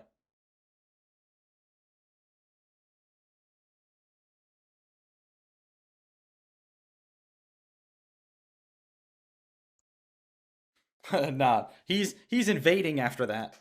Nice champ. Well, this puts him in quite the predicament. Ah, wait, does LeBlanc have TP and not Ignite?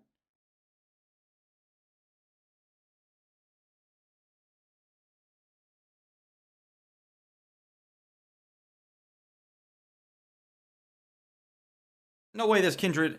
No way this Kindred's getting invaded because she started fucking blue buff versus Rengar. My god. These fucking junglers, man. Oh. That was some grief-ass shit. Yep. You deserve to die for that one. See?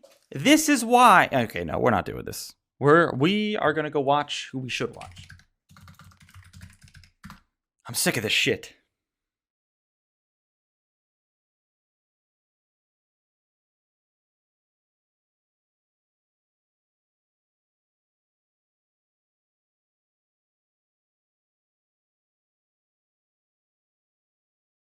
Maybe we'll do this one. We're gonna go watch who we should watch.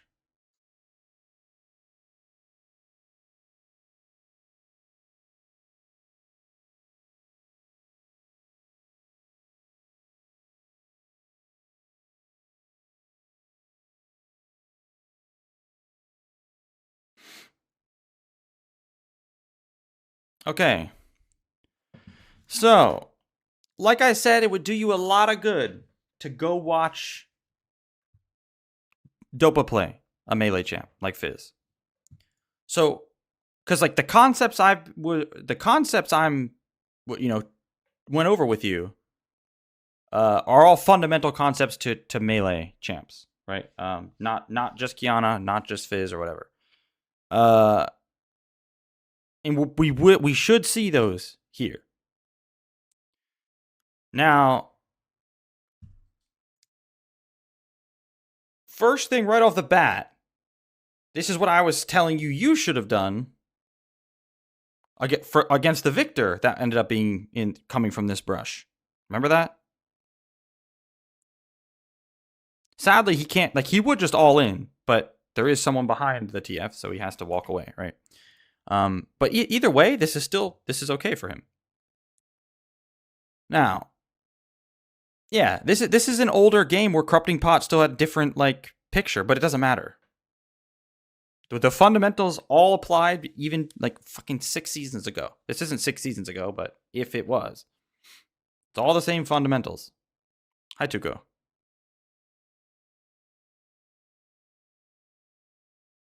Okay, so, look. This CS right here. Like, look. There's a reason he turns back like this. Right? Like, there's a reason he's not going further. He will not drop CS. He will walk away to try to not take damage, but even if TF hit him for this, he would still do this. He will not give up experience.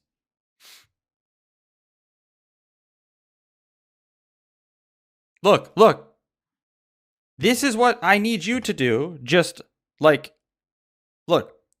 What he's doing here, this is what I mean by, like, understanding your scenario and taking the space that you're given.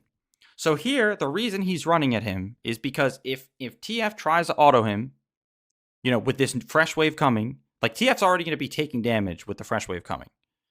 And if he gets into range to use W, the extra range he gets, then he wins this.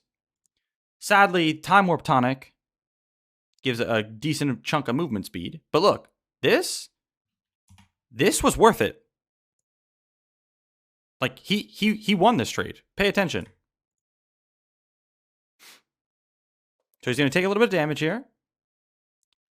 TF is going to take a lot of damage right now. He levels up, though. Look, he leveled up, so it looked like he lost less HP than he did. He lost a lot of health here. A ton. Way more than he dealt. Because he pops Time Warp Tonic, first of all. So he gets a big chunk of HP right away. Wow, Time Warp Tonic was kind of cracked back then, huh? He got such a big chunk of HP. Anyway, so he gets a ton of HP there. And so now and then he levels up too. And he still takes all of that damage. How much damage did he actually take there? Holy shit. He took so much damage, it's crazy. Hold on, let me think. He started here. 1, 2, 3, 4. He's about, 450 HP? 430? And Time Warp Tonic's running the whole time. And then he levels up to level 2, which gives him... It puts him back to 420.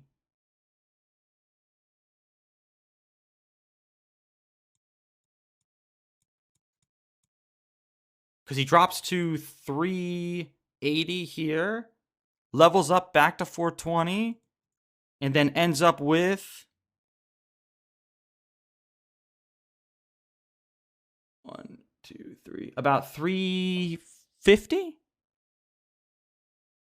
With Time Warp Tonic running the whole time, how much damage did he take, estimate?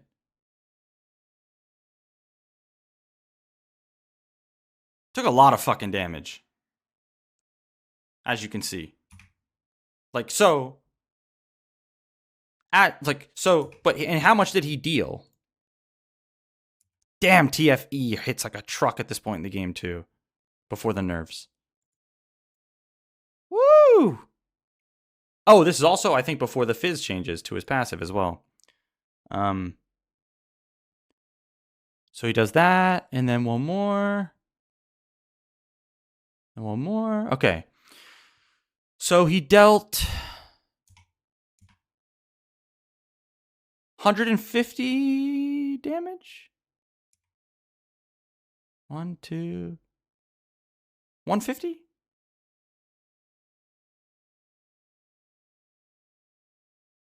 Point is,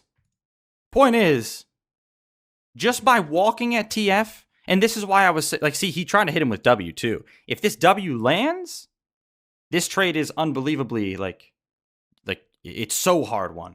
He didn't even get the W off, and he still won the trade. Just because he walked at the TF when because he had a wave behind him. So you see, he's not just sitting back doing nothing. Even if he takes damage for it, he still won this trade. Fundamentals. That's what that is. Okay, anyway. Next. I love watching Dopa play Fizz. He's so fucking good, dude. He's going to take an auto for this. Look, see? He's going to take an auto for this. That's fine. He can't just give all your CS. Auto W.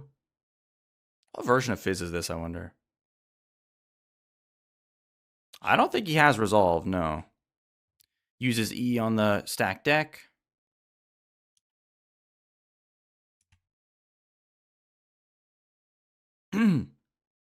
Come on. See if TF bites on the pick a card. Okay, because I want you to see. Okay, remember the footsies, the footsies walking, acting like you're gonna do something to try to get a response from the other person. This is what he's doing right here. Look, when he walks towards this stuff, when he's walking towards this, he's trying to get TF to bite with pick a card. He's trying to get TF to try to pull to think he can pull a red card and throw it. And then whenever TF is too far away to punish, he's gonna grab it. Right there. Look, see, like he is. Look, he grabs this. TF took a few steps back when he shouldn't. Like TF is trolling here. But I think he's maybe afraid of Fizz level 3. But Fizz doesn't have Ignite, so he shouldn't actually be that afraid. He walks up and grabs it. Now see what he does for the cannon. He'll probably like W and then E or something. Yeah. E the stack deck. Still, like you see, all the CS that he wants. Okay, he plans on resetting if he gets hit here, I believe. I believe he plans on collecting and resetting with TP. But we'll see. Look. This CS right here, he could never get. He never had a chance of getting this. But look, walking at it like that, look how easy the bait is. Now he doesn't have, now if TF had Q here, like he should, see this was a mistake. If TF should have known he couldn't have gotten that. So he shouldn't have contested that one. This one though, TF should be throwing Q right down this choke. But because he just baited it out, now he can grab this one without taking damage. See? Simple stuff like this. Does E on stack deck again. Now he'll probably reset. Nope. TF doesn't have Ignite, so I don't think he's like actually afraid of dying or anything. Now he TPs. Oh, this is back when you could TP to a fucking thing. To a ward. Anyway. Wow, I'm actually... Oh, no, he didn't... Okay, yeah, he doesn't hard push because TF has TP, so he slow pushes.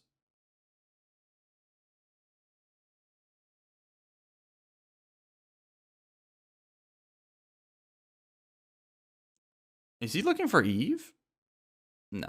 Well, I mean, he put vision for Eve. All right, so what he does from here.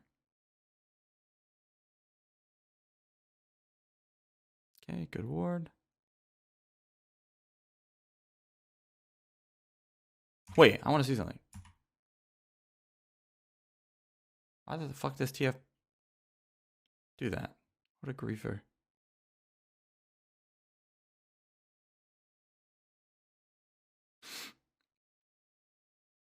Look, again. Look. Look at this. Like, see how, like, he goes for CS? Like, a situation like this. He goes for CS that, even though he's going to take damage, the TF loses the trade to himself.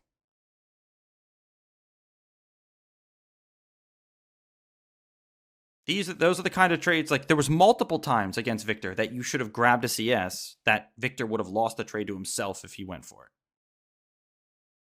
it. Ooh. That was so good, actually. Damn. I need to do that more on Fizz, actually. See? You can always learn something from Dopa VODs. I need to do this more on Fizz. Instead of just Eing to safety, I should drop minion aggro and use the big E to finish the trade. That means I don't even have to do auto W, too.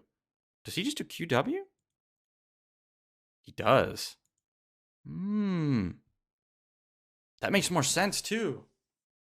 That makes more sense in a situation like this, because then you get the W proc on Q. Noted. Dopa does it again. God damn it. Okay, good. I see. Now he's primed him for level 6. He probably hits 6 and immediately goes in. He was looking for it. He was looking for it.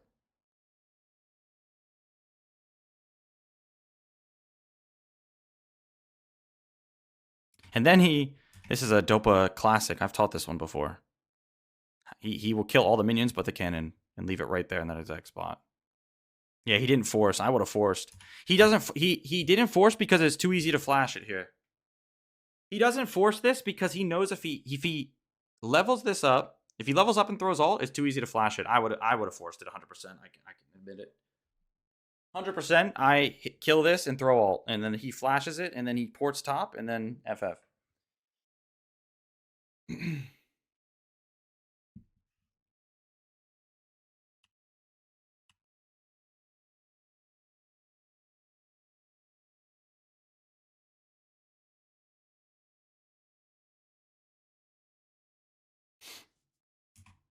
I'm surprised he couldn't kill here. It's because he didn't have Ignite, I guess. Oh, no. No, see? I was surprised he couldn't kill because, like, I know Fizz's damage. It's because of this right here. I see. Fucking TF bought a goddamn null magic mantle. I knew that damage didn't seem... I knew that damage felt off.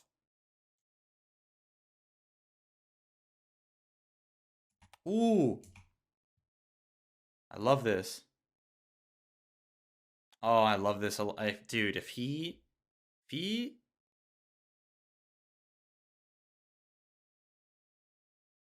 He's so good, though. He's so good, man. Ah. He's so good, dude.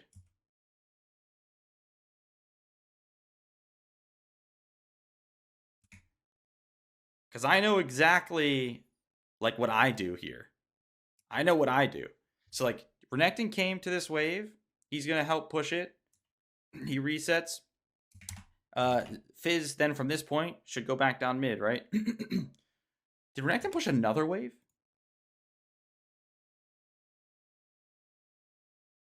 I think Renekton pushed another wave, which is kind of annoying. But, like, so Fizz could go top wave. I'm probably going fucking top wave. I mean, it would only make sense to go top wave. Instead, he never shows himself. He doesn't show himself at all. And just go straight to the end to Evelynn red buff.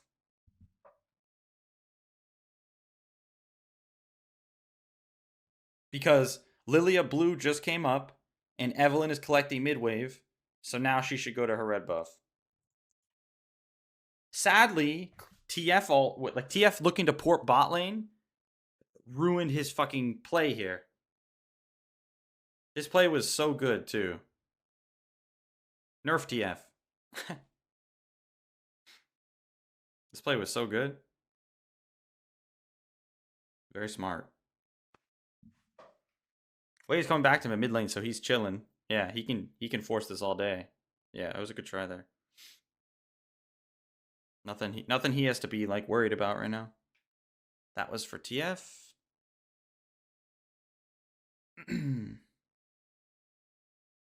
Either lets this wave push back to him, or he pushes and like goes to Evelynn's blue or some shit. It's only real options. Yeah, Lilia level 7. Lilia's actually fucking... Oh, I remember these items. These items were crazy. This blue item was so insane. Woo.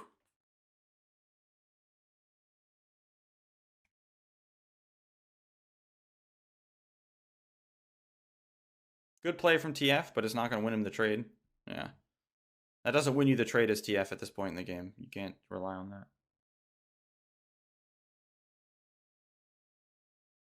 Actually, the funny thing is, if you think about this, you would think this is the way to play it as TF. Use Q to bait them into using E, right? Bait the Fizz into using E so you can hit him with the gold card. But you max Q on TF. So actually it just baits Fizz into dodging your most important ability. That's why he lost the trade so hard. Aha.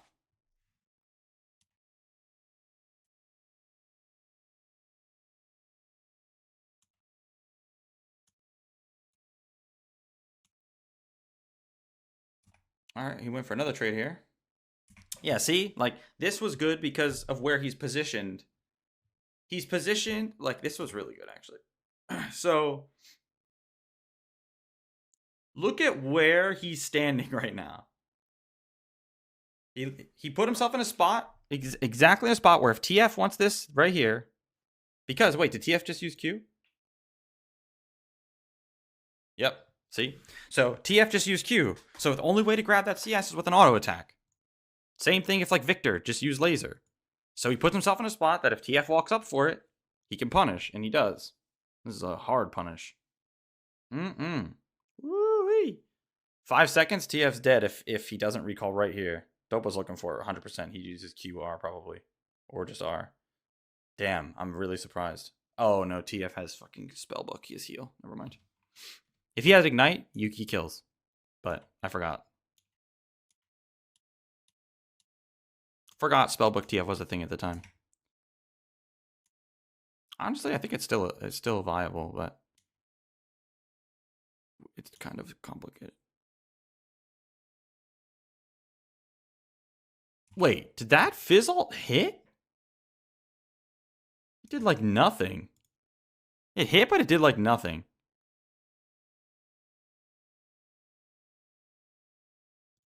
What?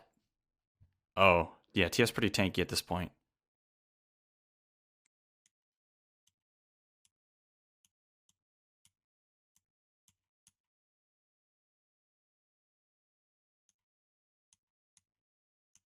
Anyway, okay, so you get the idea, basically. Like, you know, like he is doing.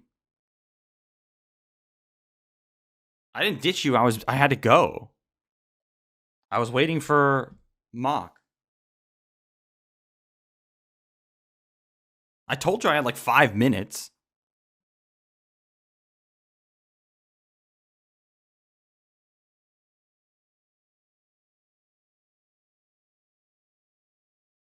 I was doing some coding shit.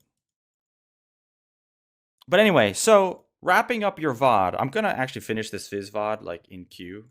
But wrapping up your little like session here that we just had. You said you wrote everything down, so I don't even have to recap or anything. But you can always go back. Like, we'll probably upload this to YouTube anyway. Your review. But if we don't, or if you want it again, like you can just go to my passive broadcast, and it's like, you know, you can just get it there. But yeah, all the stuff I told you is like extremely fundamental things that you can't even get into the more advanced parts of the game until you get that stuff down.